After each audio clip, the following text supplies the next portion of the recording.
கனடால one of the hottest job மார்க்கெட்னா இப்போதைக்கு கன்ஸ்ட்ரக்ஷன் இண்டஸ்ட்ரி தான். இந்த கன்ஸ்ட்ரக்ஷன் இண்டஸ்ட்ரியை பேஸ் பண்ணி நிறைய இன்ஜினியரிங் டீம்ஸ் ஒர்க் பண்ணிட்டு இருக்காங்க. Specially one of the high paying sector அப்படின்னா இந்த HVAC செக்டர் தான்.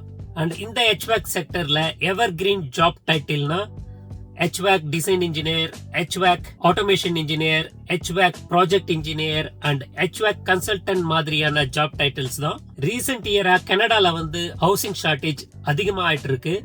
இந்த இஷ்யூவை ஃபிக்ஸ் பண்றதுக்காக கனடியன் கவர்மெண்ட் கன்ஸ்ட்ரக்ஷன்ல போக்கஸ் பண்ணி இந்த இண்டஸ்ட்ரியை பயங்கரமா பூம் பண்ணிட்டு வராங்க. சோ HVAC மாதிரியான கன்ஸ்ட்ரக்ஷன் சப்போர்ட்டிங் ஜாப்ஸும் பாத்தீங்கன்னா நல்ல ஒரு பூம்ல இருக்கு. இந்த சேனல்ல நீங்க இப்பதான் ஃபர்ஸ்ட் டைம் பாக்குறீங்கன்னா கனடால கோர் இன்ஜினியரிங்ல இருக்க ஜாப் ஓப்பனிங்ஸ் பத்தின நிறைய வீடியோஸ் நம்ம சேனல்ல இருக்கு. அதுக்கான லிங்க் கீழே டிஸ்கிரிப்ஷன்ல கொடுத்திருக்கேன். தேங்க்ஸ் ஃபார் வாட்சிங் திஸ் வீடியோ.